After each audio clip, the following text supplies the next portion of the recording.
à toutes et tous. Et bienvenue pour voilà, pour ce premier ce rendez-vous de l'IFTH de rentrée. Aujourd'hui, alors nous allons aborder des sujets qui sont clés pour nos secteurs de prédilection, mode textile technique, ce sont la normalisation et la réglementation. On a des règles qui évoluent alors plus ou moins rapidement, en ce moment assez rapidement, voilà, pour répondre aux défis environnementaux, technologiques, sanitaires, économiques.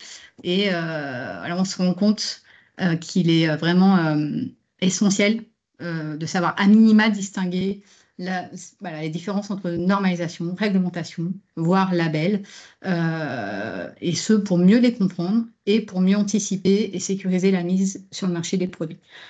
Donc aujourd'hui, là, pour nous guider dans ces domaines, nous aurons Carole Garbowski, qui est un peu inquiète sur la présentation, mais ça va le faire.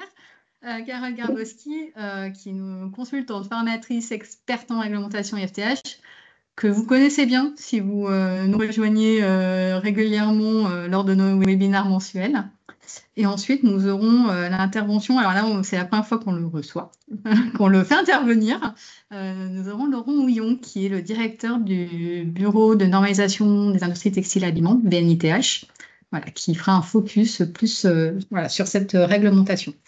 Comme habituellement, nous répondrons aux questions en fin de séance, mais n'hésitez pas à utiliser le chat pour les noter tout le long de l'intervention. Et si vous m'entendez bien, et que je vois qu'a priori il n'y a pas de souci, Carole, je te laisse la main. Merci. Est-ce que tu m'entends bien aussi? C'est bon, Nadège, merci. Merci Nadège pour l'introduction. Donc, aujourd'hui, on va aborder tous ensemble un sujet un peu plus transversal que d'habitude, c'est-à-dire c'est un sujet qui peut concerner toute la filière textile-habillement, quel que soit le secteur dans lequel on travaille, puisqu'on va faire un focus sur tout ce qui tourne autour de la réglementation et également la normalisation, puisque très souvent, quand on parle de réglementation, les industriels répondent oui, mais ça c'est la norme.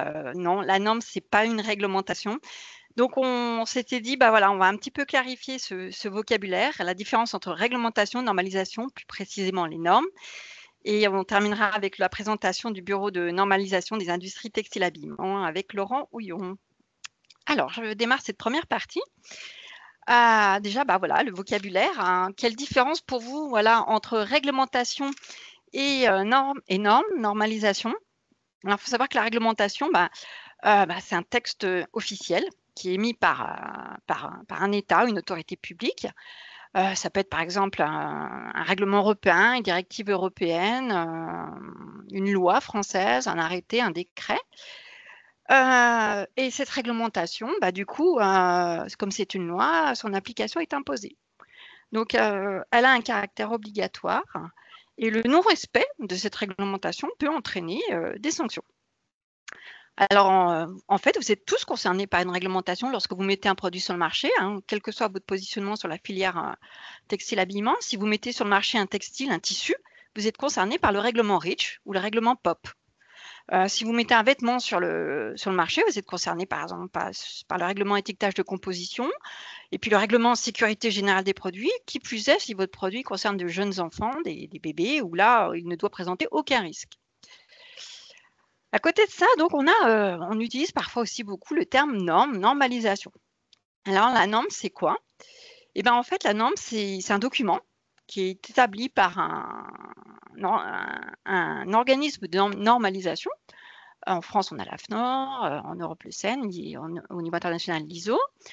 Et donc, une norme, ça peut être un référentiel technique qui va définir des exigences à atteindre. Ça peut être une méthode d'essai utilisée dans un labo, un guide de bonnes pratiques. Et cette norme, elle est écrite, donc elle est issue d'un consensus entre toutes les parties prenantes d'un secteur. C'est-à-dire, par exemple, si on va écrire une norme pour mesurer, par exemple, pour caractériser un vêtement de protection de haute visibilité, on va rassembler toutes les parties prenantes du secteur, à savoir des industriels, des fédérations, des syndicats. Des ministères peuvent également participer à l'élaboration de ce document, des associations de consommateurs, des utilisateurs finaux. Donc, on voit bien, en fait, la norme, c'est un un référentiel technique et donc de ce fait, elle est d'application volontaire. Voilà, on peut choisir de l'utiliser ou non. Donc première chose vraiment à retenir ce soir, c'est qu'une norme n'est jamais obligatoire. Alors, maintenant je vous ai un petit peu donné la principale différence entre réglementation et normes. Parcourir vite fait quelques exemples et vous faire aussi un petit point d'actualité qui peut être intéressant. Donc, réglementations qui ont un caractère obligatoire. On a des réglementations françaises qui s'appliquent à un certain nombre de produits. Puis on a des réglementations européennes. La réglementation, alors je vais revenir sur quelques points d'actualité au niveau de la législation française au travers de la loi AGEC et la loi contre les PFAS, les traitements déperlants.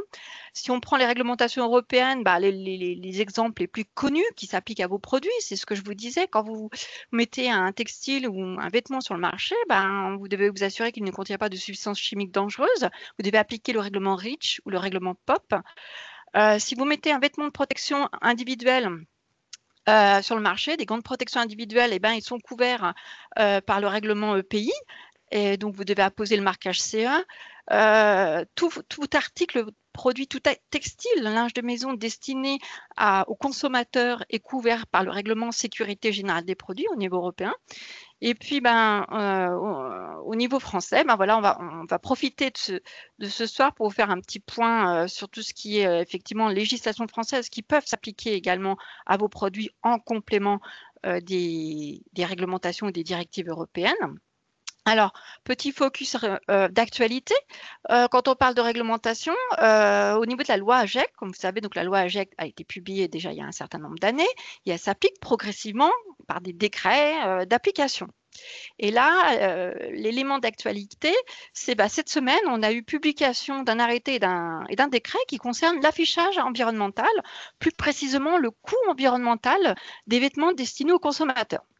Et donc, que dit cette réglementation? Donc, que disent ce décret et cet arrêté? Ils disent en gros que la seule nouvelle signalétique concernant le coût environnemental, l'impact environnemental qui peut désormais être utilisée pour les vêtements destinés aux consommateurs, c'est donc la nouvelle signalétique qui est proposée dans l'arrêté publié cette semaine. Donc, si une marque veut communiquer auprès des consommateurs sur un coût ou un score environnemental, elle doit, et là le caractère obligatoire, elle doit utiliser la nouvelle signalétique. Donc le caractère obligatoire, il porte sur l'obligation d'utiliser une signalétique particulière. Donc si vous voulez communiquer auprès du consommateur sur l'impact environnemental de vos produits, vous devez utiliser la nouvelle signalétique. Si vous ne voulez pas communiquer, vous n'êtes pas concerné par cette nouvelle signalétique. C'est pour ça que c'est obligatoire. Et là, typiquement, on est dans un cas où il n'y a pas forcément de normes. Concernant la loi française contre les PFAS, donc les PFAS, ce sont toutes ces substances et polluants éternels utilisés pour le traitement déperlant ou les traitements anti-taches des vêtements, du linge de maison. Donc en France, on a une loi française qui a été publiée en février. Et là, on a eu une consultation pour un projet de décret qui va définir les seuils applicables pour dire, cet article textile contient ou ne contient pas de PFAS pour faire les contrôles et pour vous assurer, garantir que vous pouvez mettre votre article textile sur le marché français. Donc, je rappelle ce que dit cette loi contre les PFAS qui existe déjà, qui est publiée depuis le mois de février. Elle dit que cette loi va s'appliquer sur les articles textiles en 2 temps. Premier temps, 1er janvier 2026, des articles textiles d'habillement destinés aux consommateurs, dans le projet de décret, on vous explique le seuil à ne pas dépasser pour les PFAS. Et puis, à partir du 1er janvier 2030, là, la loi s'appliquera au-delà des articles textiles destinés aux consommateurs. Elle s'appliquera également au linge de maison, aux vêtements professionnels. Il y a quelques équipements de protection individuelle. Bien entendu, les vêtements destinés à l'armée, les vêtements de protection individuelle de catégorie 3, protégeant contre des risques mortels ou irréversibles, ne seront pas concernés dans la mesure où il n'y a pas encore de substitut. Donc voilà, concernant les réglementations. Et donc là, on voit bien, dans tout ce que je viens de vous dire, je n'ai pas encore prononcé le mot norme parce que les normes ne sont pas citées. Il n'y a pas de normes citées dans ces réglementations. Maintenant, je reviens sur la norme, la normalisation, la norme. Donc, comme je vous le disais en introduction, la norme a un caractère volontaire. Pourquoi? Parce que ce sont des organismes, des instituts, des organismes de normalisation qui les établissent, ces normes. Donc en France, l'organisme de normalisation, c'est l'AFNOR, et donc on trouve des normes ENEF. Au niveau de l'Europe, c'est le CEN, et là on a des normes EN. Et au niveau international, c'est l'ISO, l'Organisation internationale de normalisation, et là on trouve des normes qui commencent par ISO. Il y en a d'autres, mais ça, c'est les principales qui concernent le textile et l'habillement. Alors, ces organismes de normalisation, en fait, pour établir une norme, ils assurent en fait une concertation. Une concertation, ils rassemblent, comme je vous le disais, toutes les parties prenantes sur une thématique, des industriels, des pouvoirs publics, des associations de consommateurs, des syndicats, des experts, des laboratoires. Et tout ça permet, tout ce travail permet de s'accorder, pas sur des textes de loi, on s'accorde par exemple sur des méthodes d'essai communes. On va s'accorder, on va partager l'état de l'art et des connaissances. On va s'accorder sur des référentiels, des guides qui vont fixer des exigences à atteindre. On va également renforcer, grâce à la normalisation, on va établir des référentiels qui permettent de renforcer la sécurité des produits, la confiance des consommateurs, notamment, par exemple, s'assurer que les produits vont, par exemple, tous répondre à un certain critère de durabilité, de robustesse grâce à une norme. Voilà, ça donne plus confiance. Un guide peut permettre de garantir la sécurité d'un article destiné à des jeunes enfants, etc. Et donc, on voit bien que ces outils, ces normes permettent de facilitent l'atteinte d'objectifs réglementaires. Et donc, si je fais un petit parallèle, normes et réglementation, donc quand je dis faciliter l'atteinte des objectifs réglementaires, c'est-à-dire qu'en gros, voilà, une norme est un outil qui vient en appui d'une réglementation. Et là, je prends un exemple ici à l'écran, c'est le règlement sécurité générale des produits. Celui-là, c'est celui qui couvre le plus de produits en Europe. Il concerne tous les produits mis sur le marché destinés aux consommateurs, quasiment tous.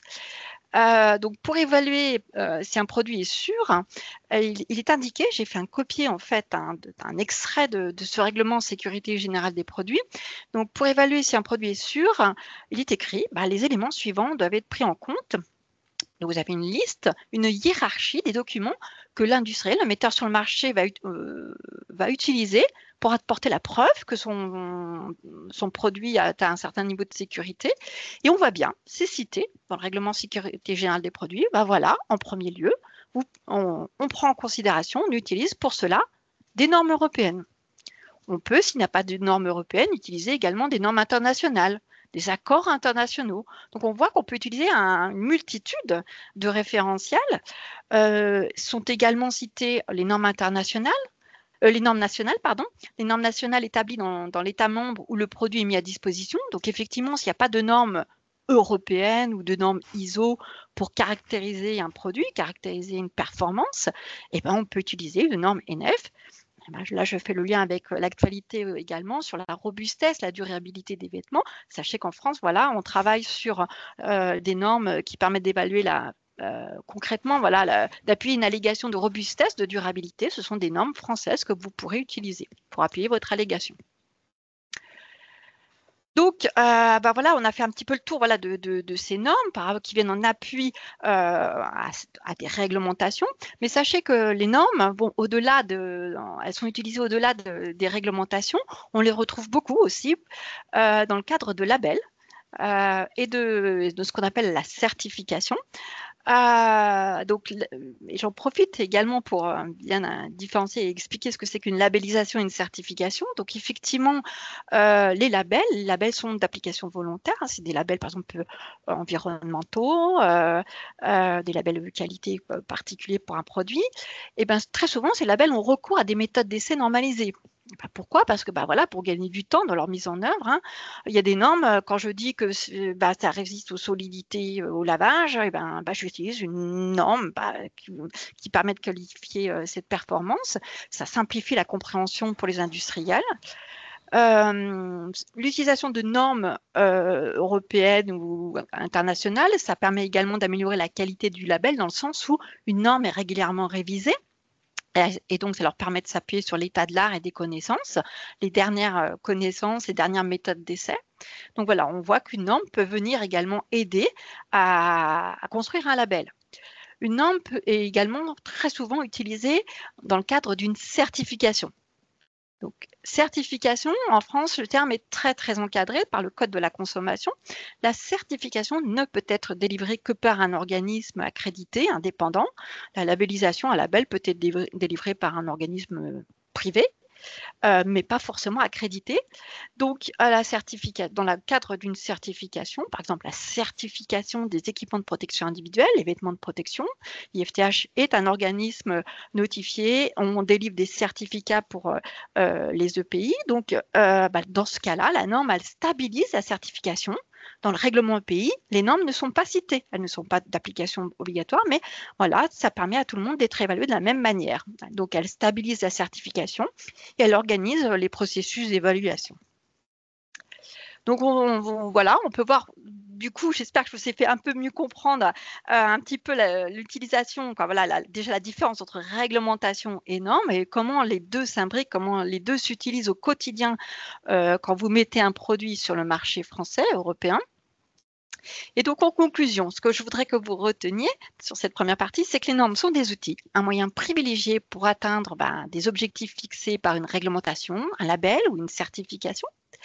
Ces normes viennent soutenir la réglementation en étant citées parfois comme documents de référence. Et là, parfois, des normes sont publiées au journal officiel de l'Union européenne. Donc là, ça renforce la solidité, on va dire, l'utilisation de ces normes, puisque dans le cadre, par exemple, des textes européens, des textes de loi européens, on a un système d'évaluation qui fait que, voilà, quand une norme est publiée au journal officiel, son utilisation renforce, on va dire, ce qu'elle vérifie au niveau de la réglementation. Et donc, comme toute règle a ses exceptions, il y a de très très rares cas français où la norme est obligatoire. Et oui, ça existe, mais ces cas sont très très rares où la norme est obligatoire. On a deux secteurs, donc ce sont les bas de compression médicale où une norme française est obligatoire, et puis dans le cadre également du comportement au feu des articles de literie, ces normes sont citées dans les textes de loi français et donc du coup elles sont rendues obligatoires. Dernière chose à retenir, différence entre réglementation et normes, et je terminerai là ma présentation, c'est que la différence aussi, c'est que la réglementation, vous la trouvez gratuitement sur Internet. Vous tapez le texte de loi, hop, si c'est un texte de loi européen, traduit dans toutes les langues officielles européennes, il n'y a pas de problème. Une norme, si vous tapez la norme, non, vous ne l'avez pas.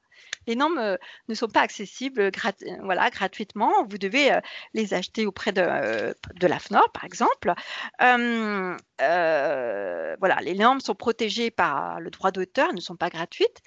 Sauf que quand une norme est rendue d'application obligatoire, elle est consultable gracieusement sur le site internet de l'AFNOR. Donc je dis bien consultable, ce n'est pas téléchargeable, mais quand elle est rendue obligatoire, elle est consultable gracieusement sur le site de l'AFNOR.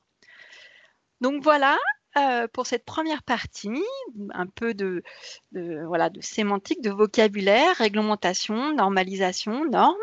Et puis maintenant je vais passer le relais auprès de mon collègue Laurent Houillon, directeur du BNITH, qui lui va vous parler plus particulièrement des normes et du bureau de normalisation des industries textiles et de l'habillement.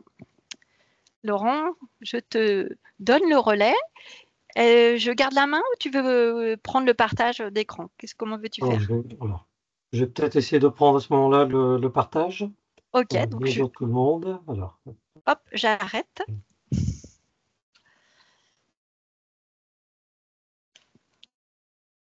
Je choisis le bon écran. Vous voyez, je pense maintenant mon écran? Oui. Voilà, très bien. Donc bonjour tout le monde. Donc déjà présenté par Carole, donc Laurent Houillon. J'ai la responsabilité donc du bureau de normalisation des industries textiles et de l'habillement. Et pour pouvoir donner un peu plus d'informations de ce que représente le bureau de normalisation, déjà de nous présenter et d'indiquer qui nous sommes. Le bureau n'est pas récent, il a été créé dans les années 90 à la demande des branches professionnelles, que ce soit la branche textile ou la branche de l'habillement, représentée actuellement par l'UIT et par l'UFIM. Comme bureau de normalisation sectoriel, ça a été intégré directement dans le centre technique industriel du secteur. Donc là, actuellement, c'est intégré au sein de l'Institut. Donc moi, je suis salarié de l'Institut et ma principale mission au sein de l'Institut, c'est de gérer le bureau de normalisation. On intervient par délégation d'AFNOR, comme l'a présenté Carole. L'organisme qui représente la normalisation en France, c'est l'AFNOR. Donc nous, on agit par délégation et pour cela, on agit dans un domaine qui est défini, dans un agrément ministériel. C'est-à-dire qu'on a besoin d'un agrément ministériel si on veut agir en tant que bureau de normalisation. Et l'agrément, il est donné pour une durée qu'il faut à chaque fois renouveler à l'issue d'un audit. Là, le domaine s'affiche, dans lequel nous intervenons, ça s'affiche sur votre écran. Donc, c'est tout ce qui va concerner, bien sûr, le textile de façon générale, avec quelques mots-clés qui vont apparaître en particulier pour les vêtements de travail ou de protection, les produits à usage médicaux, donc sont cités spécifiquement, en plus des textiles à usage d'ameublement ou d'usage technique, qui permet donc de définir notre champ d'intervention. Et pour pouvoir intervenir au mieux dans ce champ d'intervention, il faut s'organiser. Et on organise pour cela des commissions de normalisation. On en a 5. Des commissions BNIT-HCC textile, produits textiles, habillement, EPI et également donc santé. Et tout ça pour gérer l'ensemble. On a un groupe de coordination qui permet de pouvoir gérer l'ensemble des programmes de normalisation. Donc, quand je dis des programmes, c'est parce qu'on va faire attention à la programmation de la normalisation purement française, mais également tous les projets de normes qui seront définis au niveau soit européen, au sein du CEN, comme on l'a déjà cité, soit au niveau international, au niveau de l'ISO. Bon, l'activité est quand même toujours importante depuis de très nombreuses années. On édite également un rapport d'activité, si on veut vraiment aller dans le détail de l'ensemble des activités du bureau.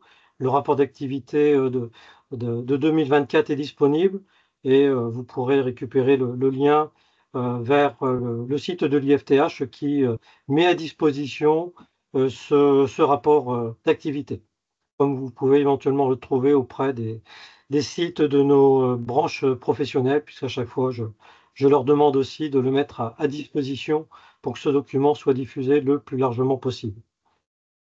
J'ai également mis des liens dans la présentation. Je pense que là, ce sera possible de les récupérer pour pouvoir aussi aller directement sur le site d'AFNOR qui présente par ces différentes commissions les différentes activités, parce que ce que je vais présenter dans les vues qui vont suivre, c'est simplement que quelques exemples.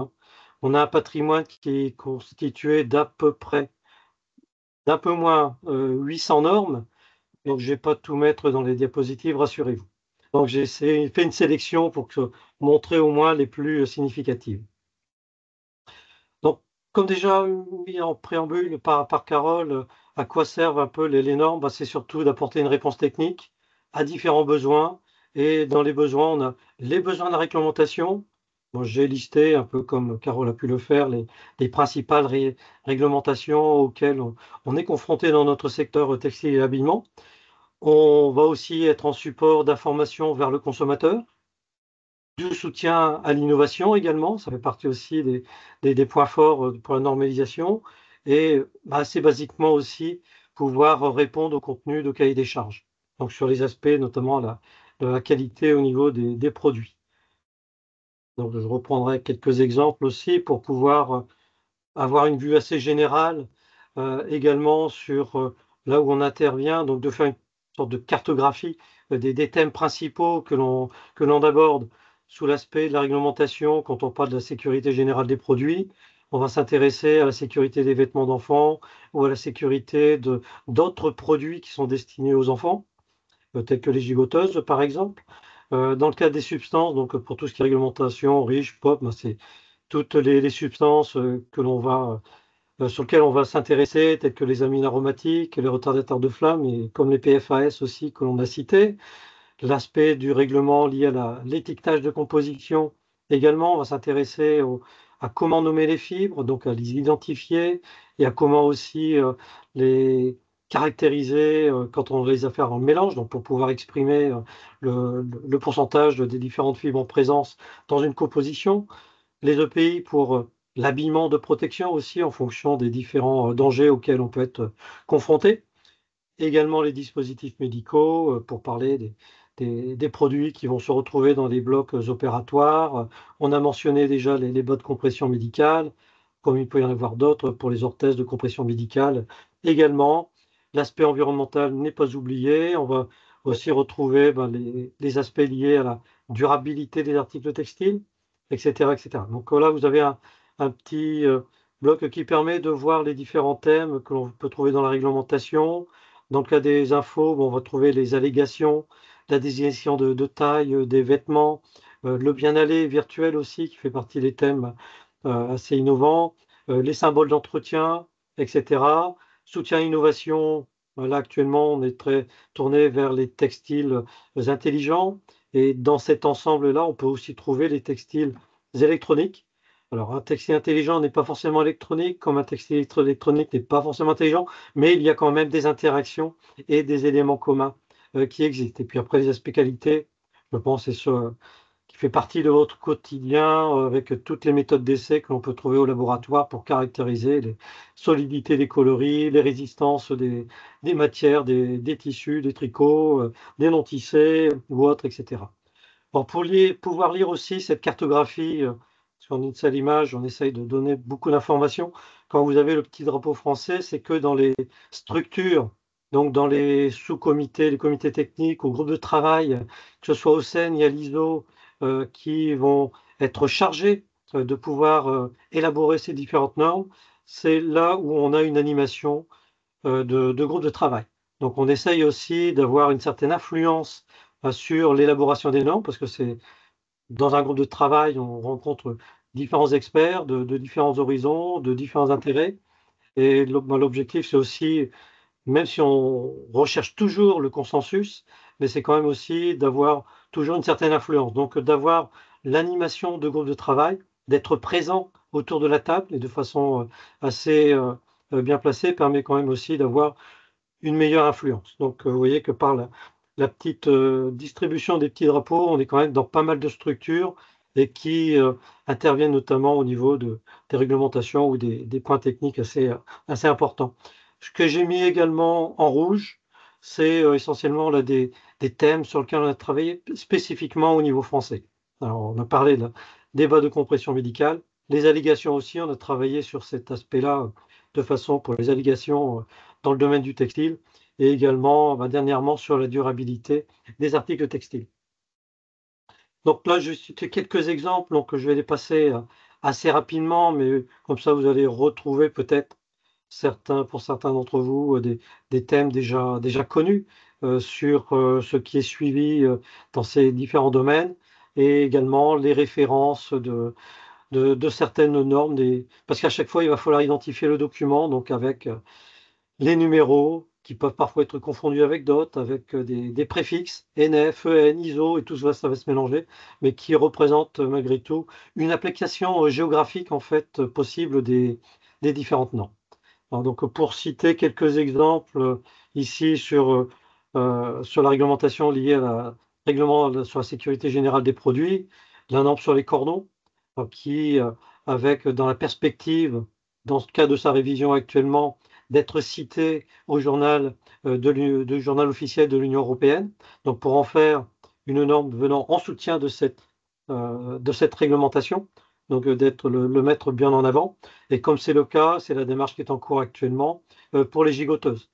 Et ça suivra après pour les autres produits que l'on suit sur les couettes pour les lits à nacelle, les tours de lit et également les housses de couette.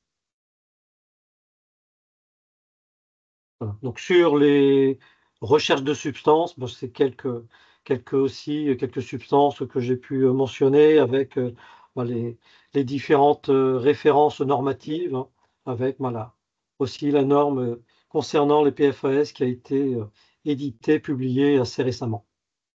Sur la composition, tous les aspects liés à la composition, ça va passer aussi pour l'identification des fibres, là sous l'aspect d'un rapport technique qui collectionne un peu les différentes techniques disponibles pour pouvoir identifier les matières et les autres méthodes qui vont pouvoir permettre de caractériser lorsqu'on va avoir les mélanges dans les différentes matières pour à la fin pouvoir être en mesure de pouvoir étiqueter les différents pourcentages de fibres en présence dans les articles textiles.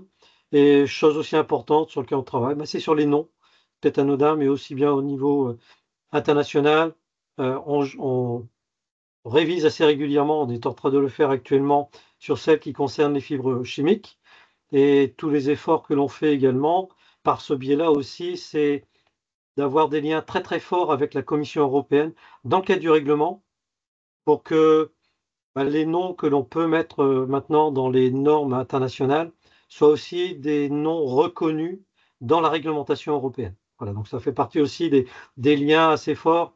Voilà, toujours d'avoir des outils qui viennent supporter la réglementation, avec d'autres techniques aussi qui se développent pour aussi toujours pouvoir au mieux identifier les différentes matières. Un petit aperçu sur tout ce qui concerne l'habillement de protection, sur sur quelques normes parfois assez reconnues concernant les vêtements des sapeurs-pompiers, d'autres un peu plus récentes, mais qui correspondent aussi à des besoins, notamment en France pour le ministère de l'Agriculture, pour tout ce qui est les vêtements de protection contre les pesticides, hein. On est quand même en France a une consommation assez importante de pesticides et on sait que c'est pas aussi anodin, donc aussi des besoins de se protéger, soit au niveau des vêtements ou voire des gants. Des demandes aussi liées au ministère de l'Agriculture pour les gens qui travaillent notamment en forêt, mais pas que. Des développements assez récents d'une norme pour les vêtements qui sont traités à la permétrine pour ici favoriser la protection contre les piqûres de tiques, hein, etc. Ce que je citerai, non, je ne l'ai pas cité dans ces exemples ici, mais on a aussi des normes, oui, qu'on a beaucoup de normes EN ou de normes ISO qui ont été développées, mais on peut être aussi en mesure, à la demande, de répondre à des besoins français. On sait actuellement, on est en train d'élaborer une norme sur les vêtements de protection enfin une méthode d'essai contre les projections liées au meulage. Voilà. Puisqu'on a beaucoup de vêtements qui sont traités par des loueurs de linge qui sont confrontés à cette difficulté d'usure prématurée au niveau de certains vêtements de protection et il y avait besoin de mettre en place une méthode d'essai pour caractériser ce point-là. Un petit point aussi sur les dispositifs médicaux. Donc, on a parlé des bottes de compression, on a des méthodes de compression aussi, et des méthodes de pression de contention, c'est celle-ci qui est rendue d'application obligatoire. Et puis, donc, pour répondre au marché français, notamment, ça concerne beaucoup des produits qui sont soumis au remboursement par la sécurité sociale. Donc, c'est pour ça qu'il y a besoin d'avoir ce type de soutien. Et pour le marché européen, c'est pour les dispositifs médicaux tels que les masques à usage médical dont on a très fortement parlé aux alentours de 2020, par exemple. Info pour la consommation, on pourrait citer ce qu'on trouve très régulièrement sur les étiquettes, les symboles d'entretien, alors qui ont la particularité, même si c'est défini dans une norme ISO maintenant, ce sont quand même des symboles et les dessins qui sont des marques déposées par le COFRET, qui est le représentant français de la branche du Ginetex, qui est l'organisme international qui a déposé les marques. Donc ce sont des marques, mais qui a avec la possibilité d'utiliser ces marques dans une norme internationale. On a cité aussi la durabilité des articles textiles. On a déjà sur la série des différentes parties, les 13 parties qu'on a programmées de publier. Déjà 2 ont été publiées, une bonne petite dizaine sont en cours aussi de prendre le même chemin avant la fin de l'année. Pour pouvoir, c'est surtout celle qui concerne les parties pour les articles textiles d'habillement, restera les 2 parties qui sont liées au linge de maison qui viendront par la suite. Désignation des tailles de vêtements. On a aussi des normes qui sont à disposition qui ne demandent qu'à être utilisées. C'est parfois utilisé aussi dans certains secteurs. C'est utilisé notamment pour l'habillement de protection. Donc avec l'utilisation d'un pictogramme, avec l'indication à 2 dimensions principales pour identifier les principales mesures à prendre en considération. Donc c'est des mesures corporelles qui sont à chaque fois citées pour pouvoir choisir la bonne dimension de son vêtement. Des soutiens à l'innovation. Voilà, donc on va parler des textiles intelligents, là pour parler d'autres sujets qui sont par exemple ici en cours de discussion sur les articles chauffants, donc comment caractériser ce type de, de produits. En particulier, on va s'intéresser également actuellement sur les vêtements qui incorporent des lumières actives à base de LED ou d'autres produits euh, électroluminescents, par exemple. C'est comment caractériser cette quantité de lumière qui sera émise. Donc, c'est aussi de mettre en place une méthode d'essai à cet appui pour pouvoir aussi répondre des besoins, notamment de vêtements de signalisation en particulier. Voilà, donc c'était un panorama, quelques exemples pour vous montrer la diversité des différents sujets et projets qui sont gérés par l'Institut, mais qui ont abouti aussi à des normes aussi grâce à l'ensemble des experts qui rejoignent les différentes commissions de normalisation. C'est grâce à eux et grâce à leur retour qui permet aussi de faire entendre les positions françaises, les arguments français pour au moins que l'on puisse avoir des normes qui correspondent bien aux besoins du marché et qui correspondent aussi à des outils pour défendre vos marchés et vos produits. Donc, si vous avez besoin, vous avez le nom de l'équipe aussi, des personnes au niveau du BNITH qui peuvent vous répondre. Vous avez une adresse générique aussi, bnith@ifth.org, si vous voulez nous contacter pour ces différents sujets. Et je pense que c'est toujours important. Et ceux qui sont passés et qui sont dans la commission, c'est comme Alice au pays des merveilles. Dès qu'on franchit le miroir, je ne dis pas que le monde est merveilleux, c'est tout un monde qui mais s'ouvre. c'est tout un monde. Mais c'est une fois qu'on est de l'autre côté du miroir, on comprend l'importance que cela peut revêtir d'être présent en normalisation. Merci de votre écoute. Et puis s'il y a besoin aussi, on utilisera aussi on a déjà utilisé, mais on va utiliser peut-être de façon un peu plus intense le canal de LinkedIn de l'IFTH aussi pour faire passer de temps en temps des actualités normatives. Voilà. Merci de votre écoute et puis au plaisir de vous revoir éventuellement ou de vous voir également dans nos commissions.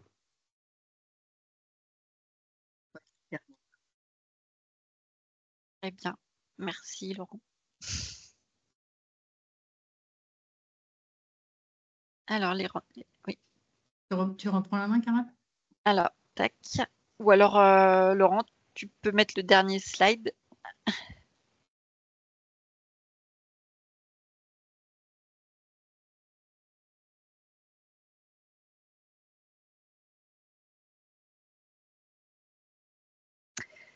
Et donc, ben voilà, par rapport à tout ce qu'on vient de vous dire, c'est bon, Nadège, on voit l'écran là, pardon? Oui, parfait, merci. Donc, par rapport à tout ce qu'on vient de vous dire, effectivement, il y a beaucoup d'informations qui ont été communiquées ce soir. Donc, en fait, si vous avez besoin d'une aide ponctuelle pour comprendre un point spécifique sur une réglementation, par exemple l'affichage environnemental français, si vous voulez avoir une mise à jour sur une norme équipement de protection individuelle, donc, c'est ponctuel, c'est spécifique. Vous pouvez utiliser votre abonnement Expertise Textile à la demande. Ça a été développé notamment pour cela. Ce sont des rendez-vous, des échanges en visio entre un expert IFTH et vous et votre équipe sur la thématique de votre choix. Donc en face à face, on répond aux questions en direct. Il y a donc plusieurs possibilités d'abonnement. Je vous laisse dans ces cas-là, voilà, vous rapprocher de votre interlocuteur commercial IFTH ou bien nous contacter. Voilà. Sinon, pour, on va dire, d'aller de manière plus approfondie, vous pouvez également former vos équipes sur une réglementation complète. Et là, du coup, je vous renvoie sur notre site internet où IFTH vous propose aussi bien des offres de formation en inter-entreprise, où vous êtes plusieurs entreprises à participer, notamment voilà, on a des modules de formation parfois en visio de 2 heures, mais on a aussi des modules de formation en inter plus complètes de plusieurs journées. Et puis sinon aussi, on peut vous développer, vous proposer des formations spécifiques pour votre entreprise, où le formateur peut se déplacer chez vous ou bien rester en visio. Et là, on parle de formation en intra. Et puis, comme l'a bien dit Laurent, devenez partie prenante pour participer à l'élaboration des normes. Et dans ces cas-là, rejoignez l'équipe BNITH, déjà toutes les entreprises qui sont adhérentes au BNITH.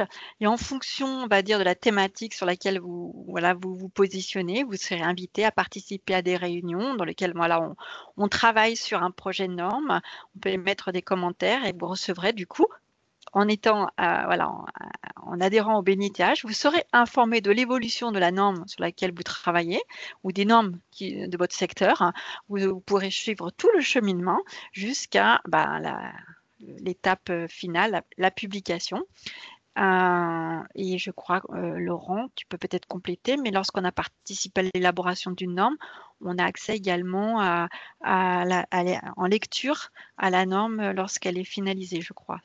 C'est ça? Une fois que, quand la norme française, même si elle est d'origine européenne ou internationale, dès que la norme française est publiée, donc les membres d'une commission sont avertis et le document est aussi consultable pendant 3 mois en fait.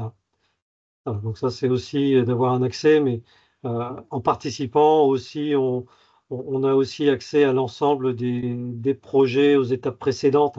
Donc on est déjà prévenu du contenu de la norme, avec bien sûr les éventuelles modifications tant qu'elle n'est pas publiée. Donc on est déjà averti avant que la norme ne soit complètement publiée. Je vois qu'il y a aussi des questions dans la boîte de dialogue sur quand est-ce que certaines références, notamment Cordon ou Gigotos, seront citées au journal officiel. Ça, c'est quand les citations au journal officiel déjà dépendent de la Commission européenne. Donc, ça, c'est généralement mis à jour à peu près 2 fois par an. Et encore, ça dépend des secteurs, mais ça dépendra toujours d'une décision de toute façon de la Commission européenne. Il faut déjà que les normes soient publiées. Donc, en ce qui concerne la norme sur la gigoteuse, là, on va rentrer dans une période où le vote final maintenant de la norme qui a été révisée est attendu pour les mois prochains. Donc, on peut espérer d'avoir une publication de la norme européenne avant la fin de l'année et qui sera ensuite donc proposée pour être citée au journal officiel. Donc, on peut croiser les doigts et en espérant d'avoir une publication, une citation pardon, au journal officiel de l'Union européenne en 2026. Pour la norme Cordon, elle est encore en cours de discussion, de révision. Donc, il y a encore un petit bout de temps, puisqu'on n'a pas encore démarré la première phase, qui va être la phase d'abord d'enquête publique, pour pouvoir traiter l'ensemble des commentaires qui seront reçus au niveau européen, avant de passer à une phase finale et pour une publication. Donc, ce ne sera certainement pas en 2026. Donc, c'est pour ça qu'il faut suivre et à chaque fois, en fonction de l'évolution des discussions, de l'avancée des projets, en parallèle, se passent aussi des discussions avec la Commission européenne par l'intermédiaire que l'on a au niveau du système du système des consultants HAS, donc des consultants qui ont pour mission de vérifier la correspondance technique du contenu d'une norme vis-à-vis des exigences réglementaires. Adhérer n'importe quand à une commission où il y a des dates un peu... Non, bon, donc dans les principes, parce que bon, pour éviter d'avoir à chaque fois des ratios, généralement on est plutôt à faire des campagnes d'inscription en début d'année, mais sinon on peut s'inscrire à tout moment en fait, dès qu'il y a un besoin de rejoindre une commission parce que le projet qui a été proposé est d'un intérêt pour vous et de vouloir vous impliquer. Nous, on est là aussi pour être à votre service. Donc, s'il y a un intérêt pour vous, il faut que vous puissiez rejoindre la commission dès que possible. Voilà. Donc, on peut s'inscrire à tout moment, même si après, pour le renouvellement, on est plutôt sur un rythme, bien sûr, annuel et en début d'année, on, on renouvelle l'ensemble des inscriptions dans les commissions. Dans le chat, j'ai mis des liens vers les pages normalisation sur notre site web parce qu'il y a les barèmes. Il y a les barèmes, il y a les contacts, etc. pour rentrer dans cette démarche d'adhésion. Je l'ai remis dans le chat. Il y a une question plus globale pour laquelle je n'ai pas apporté de réponse par écrit. Bonjour, est-ce que vous... Là, non, c'était comment être... Par quel canal peut-on être informé du travail sur une norme et de sa sortie? Voilà, Laurent, je pense que voilà, c'est via le BNITH. Il y a ça aussi. Bon, sinon, comme j'indiquais, donc nous, on intervient par délégation d'AFNOR. Donc, il y a aussi le site d'AFNOR qui s'appelle Norminfo, qui permet de suivre, parce que tout le travail en normalisation, et que c'est vrai pour n'importe quel organisme de normalisation, il y a un devoir aussi de transparence, de façon à ce que l'ensemble des sujets qui sont traités, quels que soient les secteurs, quelles que soient les commissions, vous avez l'information à disposition sur le site d'AFNOR dans ce qui s'appelle Norminfo. Donc, vous pouvez, avec le moteur de recherche, y compris taper BNITH, vous allez trouver les structures, les normes, les projets de normes qui sont couverts. Bien sûr, on n'aurait que le titre, un petit résumé du domaine d'application. On n'avait pas le contenu de la norme, hein. Mais au moins, vous savez auprès de qui il faut s'adresser.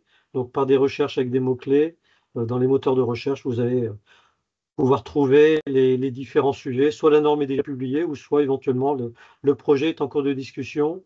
Et ça vous indique aussi à peu près également l'étape dans laquelle le projet se situe, si on est au début des discussions ou si on est quasiment à la phase finale, proche d'une publication du document.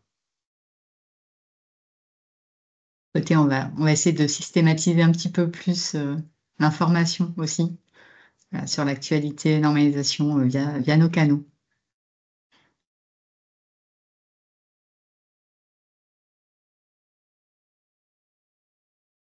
Il y a d'autres questions? Je pense qu'on a répondu à toutes les questions. Pas mal dans le timing en plus, donc c'est bien. Voilà. Ah. Ah bah, le lien pour Bien. Norminfo. Parfait. Merci. Merci. Merci Lisa. J'ai déjà informé par ailleurs. Peut-être qu'il y a déjà des personnes qui sont là, qui sont déjà dans les commissions d'ailleurs. Oui. Si vous avez un retour d'expérience, c'est le moment ou jamais. Après, c'est intéressant pour le coup d'avoir un peu la cartographie. Je trouve qu'on a vite tendance à se dire effectivement sur tout ce qui est qualité dans les laboratoires, etc. Oui, il y a une norme sur la désignation pardon, de la taille des vêtements, par exemple. C'est pas forcément ce qui nous vient tout de suite à l'esprit. Donc, c'est important aussi de savoir que tous ces domaines-là, finalement, peuvent être cadrés, quoi. Et Oui, peuvent aider, pour le coup, à travailler dans le bon sens et de pas finalement proposer une étiquette qui ne sera pas valide lors de la mise sur le marché, quoi. Très bien. Est-ce que tu as une newsletter, Laurent? Non. Active. Non, non. On a eu à certains moments, mais c'était trop prenant. On a beaucoup de sujets. Il faut savoir qu'on a à peu près, en moyenne par an, on suit à peu près 80 projets, quoi, dans les différents secteurs. Après, si vous êtes nombreux à être intéressés, alors peut-être pas tous les mois évidemment, mais peut-être par une synthèse un peu trimestrielle ou quelque chose comme ça, les outils n'existent pas ou plus, éventuellement on peut les redévelopper. S'il y a un vrai intérêt, n'hésitez pas à nous faire passer les besoins. Je vois dans les dernières réactions sur l'économie circulaire, oui, il y a des projets, il y a des sujets en discussion également, surtout au niveau européen actuellement.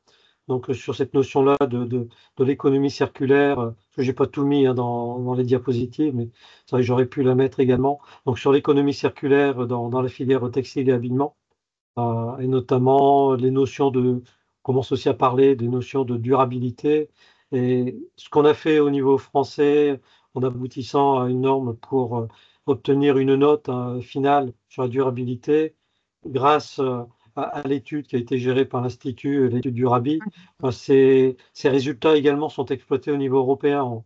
On a, donc ça aussi, ça fait partie des connaissances dont on fait part et qui fait partie aussi de l'influence française qu'on essaye d'avoir au niveau européen, en apportant l'ensemble de ces connaissances.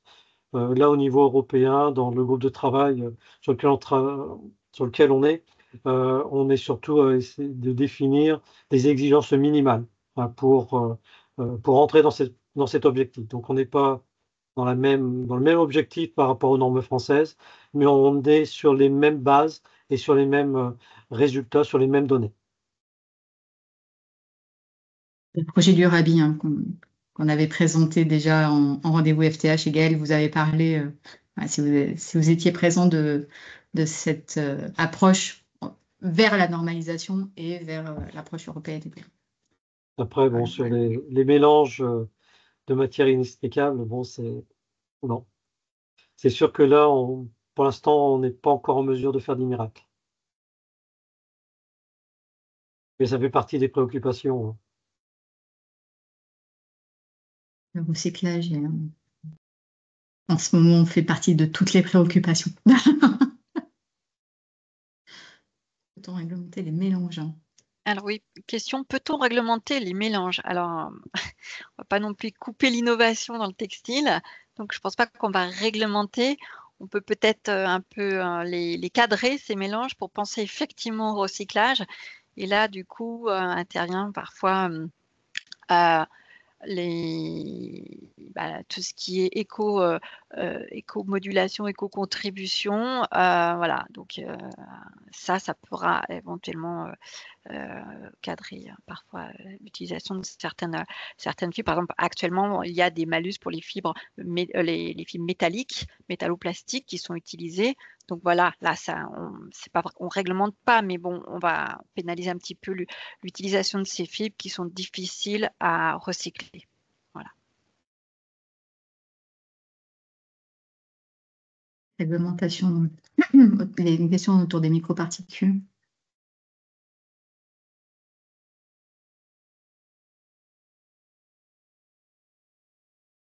Alors, là, je n'ai pas le règlement en tête, mais je sais que concernant tout ce qui est microplastique, il y a des réglementations, oui, mais qui ne concernent pas directement les vêtements.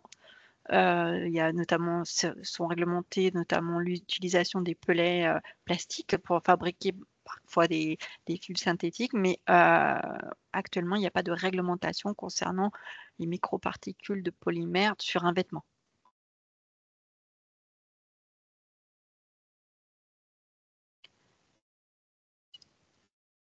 D'autres questions ou remarques? Alors, en fait, il y a des échanges des fois de réponses par rapport à des questions, mais comme on a l'utilisation des agents auxiliaires et teintures, etc. Oui, alors après, je ne sais pas sur quelle thématique c'était, donc voilà. Je pense qu'on a répondu à toutes les questions, Nadège. En tout cas, moi, j'ai du mal à situer après. De toute façon, les questions complémentaires, n'hésitez pas, voilà, à solliciter l'équipe de façon habituelle. On est parfait au niveau timing. S'il n'y a plus de questions, écoutez, on va...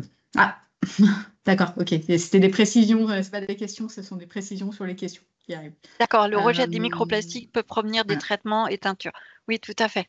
Lors du lavage, voilà, tout à fait. Oui, effectivement, les microplastiques peuvent provenir, mais je pense que la thématique microfilm, microplastique, on la traitera dans les prochains mois aussi. C'est clairement un sujet sur lequel nous, on travaille au sein de l'IFTH. Donc, on aura aussi sans doute quelques informations à vous transmettre. Et écoutez, s'il n'y a plus de questions, on Il est va 18 heures, vous on termine. souhaiter, voilà, c'est parfait, une bonne soirée.